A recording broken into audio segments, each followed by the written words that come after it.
মহিলাদের কি গোপন রোগ হয়? দেখবেন স্বামীর সহবাসে তাদের মন চায় না, খিটখিটা মিজাজ হয়ে গেছে, অল্পতে রাগ হয়ে যায়। আসসালামু আলাইকুম ওয়া রাহমাতুল্লাহ। প্রিয় শ্রোতা মণ্ডলী, আশা করি ভালো আছেন। আমি আল্লাহ পাকের মেহেরবানিতে ভালো আছি। বাংলাদেশ এবং প্রবাসী সকল ভাই বোনদেরকে জানাই আন্তরিক মোবারকবাদ। মহিলাদের কি গোপন রোগ হয়? এরকম কিছু প্রশ্ন আছে। অবশ্যই হয়। এটা যে সমস্ত মা বোনেদের বিবাহ হয়েছে তাদের গোপন রোগ হয়েছে, এটা বুঝবেন কি করে? দেখবেন স্বামীর সহবাসে তাদের মন চায় না, খিটখিটা মিজাজ হয়ে গেছে, অল্পতে রাগ হয়ে যায়, অর্থাৎ অল্প কথায় রাগ হয়ে যায়। যদিও স্বামী বেচারা একটু আদর যত্ন করে বা জোর জবরদস্তি করে একটি রাত কাটাতে পারে, 1 মাসের মধ্যে স্ত্রীর আর খবর নেই, তাদের ইচ্ছে হয় না।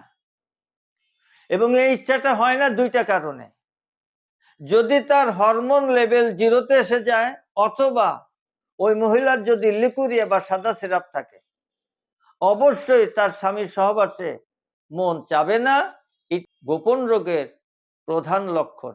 আরো কিছু আছে, কমেন্টের মাধ্যমে বা ফোনের মাধ্যমে জেনে নিতে পারবেন। ভিডিওটা অনেক বড় হবে বিধা আর কিছু বললাম না। তা চলুন, এই সমস্যার সমাধান কি? 2টা দ্রব্য শুধু লাগবে আপনার।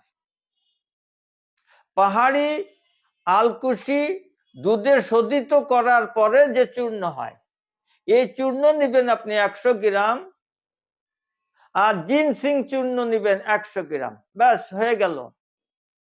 এই 2 চূর্ণ একসাথে ডাইলেশন করুন, 2টা দ্রব্যকে একাকার করে ফেলুন, মিশিয়ে ফেলুন, একটা কাঁচের বয়ামে রাখুন।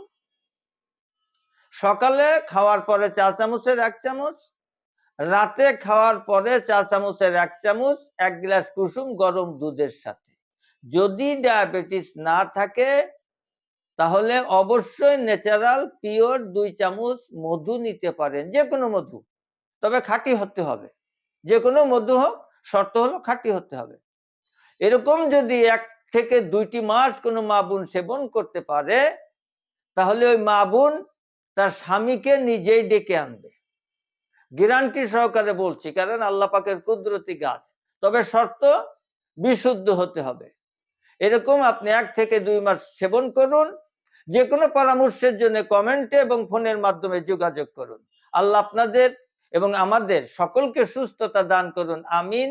আজ এখানেই শেষ করছি। আসসালামু আলাইকুম ওয়া রাহমাতুল্লাহ।